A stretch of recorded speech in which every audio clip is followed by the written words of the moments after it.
Hey guys, welcome to the fish room. We are deciding to put an entire fish room together in the house, and this is the first tank. I'm going to bring you guys with me.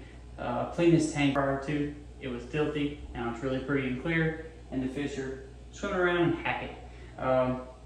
But without further ado, let's get into this video. Love you guys. What's up, you guys? I've been working all morning really hard to get this room clean. It was kind of our spare bedroom, but we decided to make it a fish room. We're gonna put aquariums all in here and stuff like that. Where maybe we have an aquarium we could put pet perch in. We have an aquarium we can go to the pet store and actually buy fish and put in. I had this huge surprise, but other than that, it's completely empty. I just brought this little case thing in here because I'm gonna put my small tank that has my feeder fish in it on this, and it's gonna be the first tank that enters this room. I'm not sure how long we're gonna make this video or how long it's gonna end up being, but we have a fish room that is super sick. I've always wanted one. I've always wanted kind of an animal room and stuff like that. So that's what we're gonna do this. Sorry about that, the little rugrat walked in. But a smaller tank, and basically it's my feeder fish. I grow them out and then I put them in my outside ponds. A lot of people say that they don't survive that long. A lot of people are like, oh, they die fast. No, they don't. I showed you guys not long ago, there is one in my used to be koi pond outside that I thought all the fish were dead in, and that thing is massive. No idea how it survived. I thought they were all dead, so I hadn't been feeding them. Maintenance in the pond, haven't doing anything to it, and it's huge. So the little 10 cent, whatever cent feeder fish that you can buy at the pet store do survive, and they require little to no maintenance at all. So my advice to you is if you have children or something and you want to give them a fish that's not too hard to take care of, those are your fish. It's basically goldfish, a lot of colors on them. One cool thing about these fish is they can survive in crazy environments. You don't really have to do a whole lot of maintenance to it. You don't have to have a filtration system or anything like that. They kind of just survive as long as you feed them and stuff like that. A lot of people, like I said, say that that's not a thing and that they don't survive, but they really do survive. So I just want to put a video out here real quick to let you guys know that we are starting a fish room. I'm going to make a video putting the first aquarium in here and everything like that, and just go from there and see where it can go. It is kind of boring. It is just feeder fish. I do grow them out for my tank. It takes a long time, but it's part of the journey, and they're the first ones to come in here, and I want to take you guys with me on that. So without further ado, I'll pick you back up here in a minute. All right, you guys, I turned the light on here. A light on in here to have a little bit more lighting. I now have the fish tanks in here. You can see it in the corner over there. It's really dark, don't judge. I haven't taken care of it. It was like a last minute thing to transfer them over to that, and I didn't want to do a water change and all that, so I just took the filthy water out of this and put it in there so it didn't confuse them or anything like that. We're fixing to clean that out and have it cleaned up and scrape the tank, and because like I said, that was a tank that came from somewhere else and it was fully furnished already, and I just transferred the water over and put them in there. I have a waterfall, one down here. We may use it in a future video. I'm not real sure. It has to be filled constantly. But also I think one reason it was hard to keep full in the living room is because the kitty cats, they love to try to drink the water coming from the water fountain, and it made it even harder. So I wouldn't advise having a sink like that if you have animals in your house, because they love to drink the water out of the water fountain. You know, it is what it is. But we have a fish room. I'm super excited. I want to get this cleaned out, and I'm going to take you guys over here. I think I can just face y'all over here, right? Y'all see how yucky and dirty and nasty the water is? That's because, one, the tank's a little too small for the amount of fish that are in there, but we're going to work on that later. I have a bigger tank that I'm going to put them in, but I have to get all the filtration back.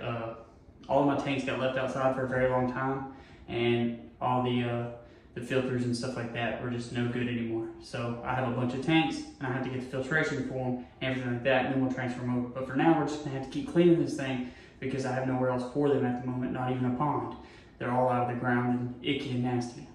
But we're gonna take and try to put new water in, get it cleaned out, decorate everything up really nice.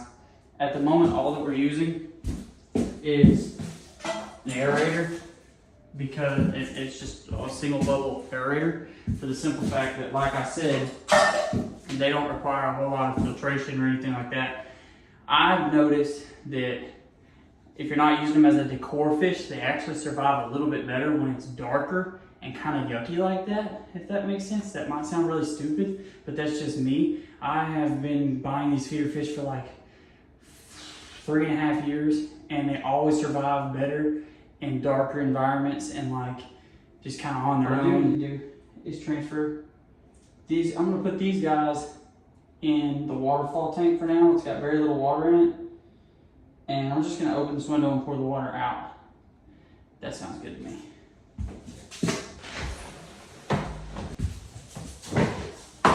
I'm gonna clean the shelf off and everything. It's been outside for like 1.5 years, but anyways.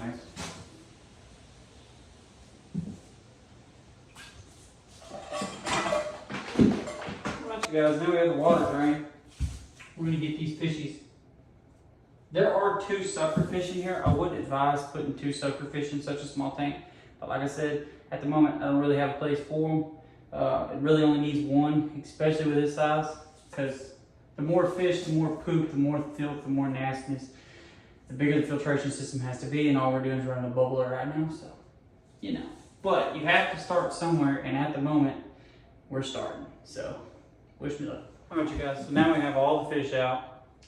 We need to clean the tank, get the rocks cleaned off and everything like that. I'm going to take it to probably to the bathtub and rinse everything out and get it cleaned out, and then try to scrub this stuff off. I don't even know if I'm gonna be able to, but you can't really tell from this angle, but there's white stuff all over it, and I'd like to get it cleaned off. So I'll pick you guys back up probably after I'm done doing all that. I don't want to bore y'all with a bunch of cleaning and basic stuff that everybody knows how to do. So I took a razor blade against all that stuff. I can't get it off of this side as much, but it's time to put water in it. And just like that, all the water's in there. Fixing to add the fish back to it. A lot of you guys may hate, may comment, may think it's cruel, may think it's whatever. I don't use filtered water for these fish or anything like that. One, they're a dime a dozen. They're feeder fish. They usually go to my turtles. My turtles have started not liking them, so I kind of keep them as pets for the kids and stuff like that. I'm really nervous to put this out there because I'm worried about the hate that I get from it. But like I said, I've cared for these fish for like 3 years or better. Outside in the tanks, inside in the tanks, not cared for the tanks for months, let them turn green. Like, you name it, I've done it with them, and they've survived through it all. As long as you kind of keep the water temperature the same and don't put them in shock, they usually do just fine. So the water temperature is the exact same. That's the only thing that you really want to care about when it comes to any type of fish. Even if you're catching a fish out of the lake and putting it in one of your ponds, it's better if you acclimate it to the new body of water. But Ben's, this water is the exact same temperature and stuff like that. And these fish, they've been moved so many times since I bought them. They've been moved like 4 times. They're not going to be in shock or anything.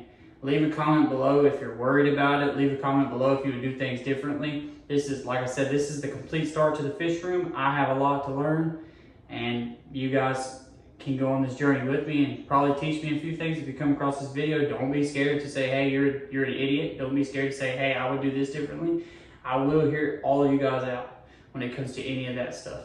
So I'm gonna get these fish back in here and I'll pick you guys back up. All right, like that, you guys, they're thriving, they're happy, they're swimming. I really love how pretty this tank looks now. Before it was rough. I'm not even gonna lie, it was really rough. The lid that's on here actually belongs to the fountain tank. It just happens to fit just right to look good. But let me give you guys a close-up of this. That tank looks so much better than it did before. It's crazy how a simple little bit of work can change a thing. Like I said, there's too many fish for this size tank, but I don't have a choice at the moment. But I hope you guys enjoyed this. I hope y'all stay tuned for the saltwater aquarium. And like I said, drop a bunch of comments. Let me know what I'm doing wrong or how I can do it. If you have any idea on any kind of saltwater related tank things, drop a comment and let me know. I love you guys. Thank y'all.